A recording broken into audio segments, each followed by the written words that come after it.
ኦሪት ዘጽአት ምዕራፍ 20 እግዚአብሔርም ይህን ቃል ሁሉ እንዲህ ብሎ ተናገረ። ከግብፅ ምድር ከባርነት ቤት ያወጣሁህ እግዚአብሔር አምላክህ እኔ ነኝ። ከእኔ በቀር ሌሎች አማልክት አይሁኑልህ። በላይ በሰማይ ካለው በታችም በምድር ካለው ከምድርም በታች በውኃ ካለው ነገር የማናቸውም ምስል የተቀረጸውንም ምስል ለአንተ አታድርግ። አትስገድላቸውም፣ አታምልካቸውም። በሚጠሉኝ እስከ ሦስተኛና እስከ አራተኛ ትውልድ ድረስ የአባቶችን ኃጢአት በልጆች ላይ የማመጣ የሚወድዱኝ ትእዛዜንም ለሚጠብቁ እስከ 1000 ትውልድ ድረስ ምሕረትን የማደርግ እኔ እግዚአብሔር አምላክህ ቀናተኛ አምላክ ነኝ። የእግዚአብሔርን የአምላክህን ስም በከንቱ አትጥራ። እግዚአብሔር ስሙን በከንቱ የሚጠራውን ከበደል አያነጻውምና። የሰንበትን ቀን ትቀድሰው ዘንድ አስብ። 6 ቀን ሥራ፣ ተግባርንም ሁሉ አድርግ።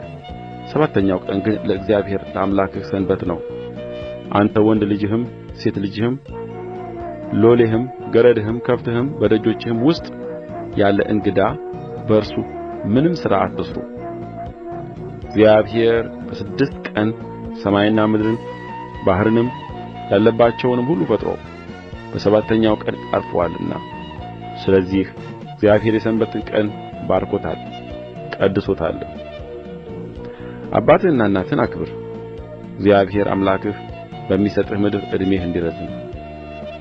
አትግደል፣ አታመንዝር፣ አትስረቅ፣ በባልንጀራህ ላይ በሐሰት አትመስክር።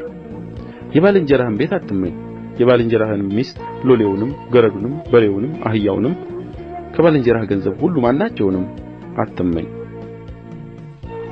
ሕዝቡም ሁሉ ነጐድጓዱንና መብረቁን የቀንደ መለከቱንም ድምፅ ተራራውንም ሲጤስ አዩ።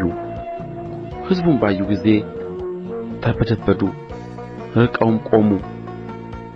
ሙሴንም አንተ ተናገረን እኛም እንሰማለን፣ እንዳንሞት ግን እግዚአብሔር አይናገረን አሉት።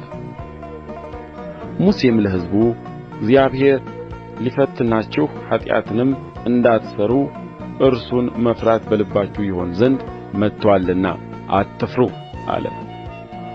ሕዝቡም ርቀው ቆሙ። ሙሴ እግዚአብሔር ወዳለበት ወደ ጨለማው ቀረበ። እግዚአብሔር ሙሴን አለው፣ ለእስራኤል ልጆች እንዲህ በል፣ እኔ ከሰማይ እንደ ተናገርኋችሁ እናንተ አይታችኋል። በአጠገቤ ምንም አታድርጉ። የብር አማልክት የወርቅም አማልክት ለእናንተ አታድርጉ። የጭቃ መሠዊያ ሥራልኝ፣ የሚቃጠለውንና የደኅንነት መሥዋዕትን በጎችህንም በሬዎችህንም ሰዋበት። ስሜንም በማሳስብበት ስፍራ ሁሉ ወደ አንተ መጥቼ እባርክሃለሁ።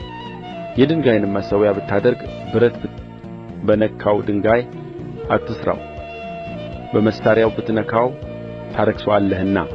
ኀፍረተ ሥጋህ በእርሱ እንዳይገለጥ ወደ መሠዊያ በደረጃ አትውጣ።